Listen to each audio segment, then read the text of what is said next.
Salam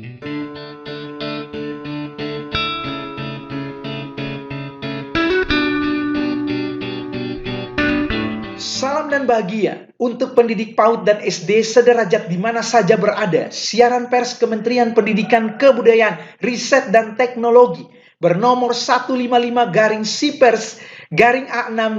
3-Angka Romawi 3 Kemendikbudristek luncurkan Merdeka Belajar episode ke-24 Transisi PAUD ke SD yang menyenangkan.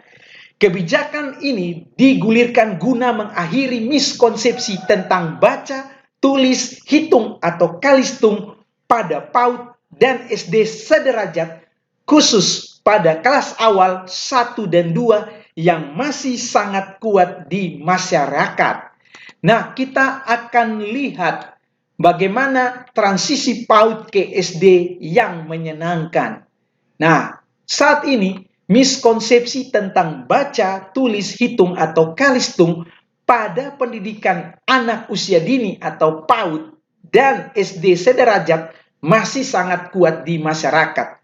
Nah, kita lihat miskonsepsi seperti kemampuan yang dibangun pada anak di PAUD sangat berfokus pada kalistung. Miskonsepsi yang lain, kemampuan kalistung dianggap sebagai satu-satunya bukti keberhasilan belajar dan dibangun secara instan. Miskonsepsi yang lain lagi, tes kalistung masih diterapkan sebagai syarat masuk SD. Nah, bagaimana membangun kemampuan pada anak yang dilakukan secara bertahap dengan cara yang menyenangkan dan bermanfaat, baik dari pembelajaran yang dapat tercapai. Kita lihat miskonsepsinya, di mana anak merasa belajar itu tidak menyenangkan. Nah, hal yang mau dibangun adalah anak merasa senang dalam belajar. Kemudian, anak percaya bahwa dirinya tidak pintar saat tidak bisa kalistung. Hal yang perlu dibangun, anak percaya bahwa dirinya pasti bisa asalkan mau berusaha. Kemudian, anak belum mampu mengelola emosi serta menghargai orang lain. Hal yang perlu kita bangun adalah anak mampu mengelola emosi dan menghargai orang lain.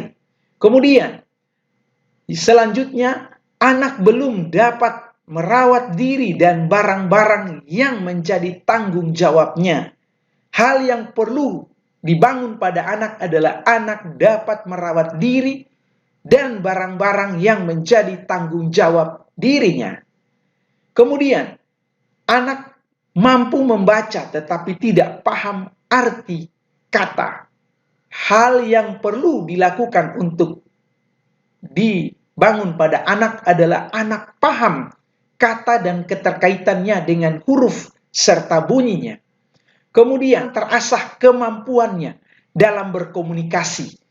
Hal yang perlu dibangun pada anak adalah anak mampu menyimak dan dapat mengutarakan gagasan sederhananya. Kemudian, anak mampu melakukan penjumlahan hanya apabila mengurutkan bilangan karena hafal atau bukan paham. Hal yang perlu dibangun bagi anak-anak adalah anak paham bahwa 5 tambah 3 adalah 5, itu objek ditambah dengan 3 objek. Selanjutnya, kita perlu mengakhiri miskonsepsi tentang pembelajaran mulai dari sekarang. Yaitu, transisi PAUD ke SD itu perlu berjalan dengan mulus, di mana proses belajar mengajar di PAUD dan SD kelas awal harus selaras dan berkesinambungan. Kemudian, fondasi dibangun secara holistik, di mana setiap anak itu memiliki hak untuk dibina agar mendapatkan kemampuan fondasi yang holistik. Bukan hanya kognitif, melainkan juga kematangan emosi, kemandirian, kemampuan berinteraksi, dan lainnya. Kemudian, kemampuan literasi dan numerasi dibangun bertahap, di mana kemampuan dasar literasi dan numerasi dibangun mulai dari PAUD secara bertahap dan dengan cara yang menyenangkan. Kemudian, kita perlu mengakhiri miskonsepsi, di mana siap sekolah adalah proses bukan hasil. Siap sekolah bukanlah upaya pelabelan antara anak yang sudah siap atau belum siap. melainkan proses yang perlu dihargai oleh satuan pendidikan dan orang tua yang bijak.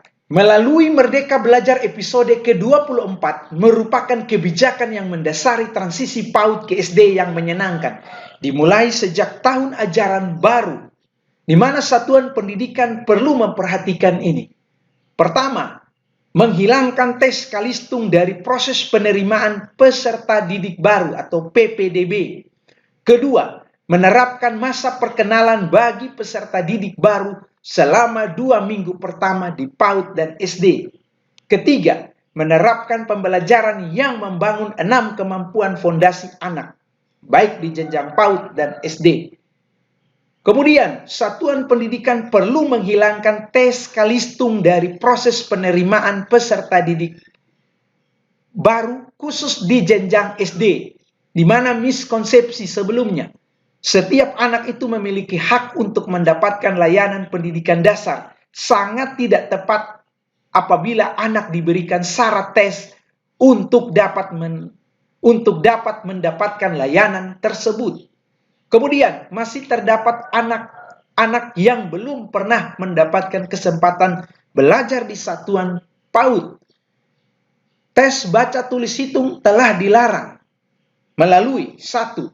Peraturan Pemerintah Nomor 17 Tahun 2010 tentang pengelolaan dan penyelenggaraan pendidikan. Kedua, Peraturan Menteri Pendidikan, Kebudayaan, Riset dan Teknologi Nomor 1 Tahun 2021 tentang penerimaan peserta didik baru. Kemudian, satuan pendidikan perlu menerapkan masa perkenalan bagi peserta didik baru selama 2 minggu pertama. Pada 2 minggu pertama tahun ajaran baru, apa yang harus dilakukan? Satuan PAUD dan SD memfasilitasi anak serta orang tua untuk berkenalan dengan lingkungan belajarnya. Dengan masa perkenalan diharapkan peserta didik baru dapat merasa nyaman dalam berkegiatan belajar. 2. Satuan PAUD dan SD mengenal peserta didik lebih jauh melalui kegiatan belajar. Antara lain, kenali peserta didik baru dengan menerapkan kegiatan pembelajaran yang memberi informasi tentang kebutuhan belajar peserta didik. Kemudian, hargai proses anak yang berbeda-beda karena membangun kemampuan fondasi perlu dilakukan secara bertahap. Nah, contoh kegiatan pengenalan pada 2 minggu awal tahun ajaran baru. Antara lain, kegiatan pengenalan lingkungan belajar. 1. Mengajak peserta didik untuk berkeliling ke seluruh area sekolah. Antara lain, menjelaskan fasilitas, sarana, dan prasarana yang terdapat di sekolah serta kegunaannya. Kemudian mengenal semua warga sekolah mulai dari teman sekelas, pendidik, tenaga kependidikan, peserta didik lainnya, sampai petugas kebersihan, petugas keamanan, dan lain-lain. 2. Mengenalkan kegiatan yang dilakukan mulai waktu anak datang ke sekolah hingga waktu pulang, sehingga anak terbiasa dengan budaya sekolah. Lalu kegiatan khususnya untuk 2 minggu awal bagi orang tua dengan pihak sekolah, antara lain orang tua wali peserta didik diundang ke sekolah dan diberikan informasi program atau kegiatan yang akan dilaksanakan dalam 1 tahun ajaran. Kemudian yang kedua, pihak sekolah mengenalkan fungsi dari buku harian yang dapat digunakan oleh orang tua atau murid untuk berkomunikasi dengan guru mengenai kondisi atau kebutuhan peserta didiknya. Lalu satuan pendidikan perlu menerapkan pembelajaran yang membangun 6 kemampuan fondasi anak. Antara lain, mengenal nilai agama dan budi pekerti. Kedua, keterampilan sosial dan bahasa untuk berinteraksi. Ketiga, kematangan emosi untuk berkegiatan di lingkungan belajar. Keempat, kematangan kognitif untuk melakukan kegiatan belajar seperti kepemilikan dasar, literasi, dan numerasi. Kelima, pengembangan keterampilan motorik dan perawatan diri untuk berpartisipasi di lingkungan belajar secara mandiri. Keenam, pemaknaan terhadap belajar yang positif. Kemudian, keenam kemampuan fondasi tersebut perlu dibangun secara kontinu dari PAUD hingga kelas 2 pada jenjang pendidikan dasar. Kemudian yang berikut adalah kurikulum merdeka sebagai capaian pembelajaran untuk jenjang pendidikan dasar kelas awal sudah disusun selaras dengan PAUD. Kemudian, untuk buku teks kurikulum merdeka sudah dikurasi sehingga anak-anak tidak perlu bisa kalistung saat masuk kelas 1 pada jenjang pendidikan dasar, di mana khusus untuk buku kurikulum merdeka itu menyertakan gambar visual, sehingga tidak menyiratkan bahwa peserta didik kelas 1 sudah harus bisa membaca. Lalu, buku kurikulum merdeka membimbing peserta didik untuk memiliki kemampuan intuisi atau dalam hal ini, intuisi terhadap membilang, misalnya number sense, menggunakan konten visual. Ya. Kemudian, satuan pendidikan perlu merancang kegiatan pembelajaran yang menyenangkan dan efektif dalam membangun kemampuan fondasi. Ya. Kemudian, Kemendikbudristek juga telah menyediakan alat bantu bagi satuan pendidikan untuk menjalankan transisi PAUD ke SD yang menyenangkan. Misalnya, melalui sumber belajar mandiri di kanal Kemendikbudristek, ada video inspirasi, ada diklat teknis. Nah, silakan kunjungi di platform Merdeka Mengajar.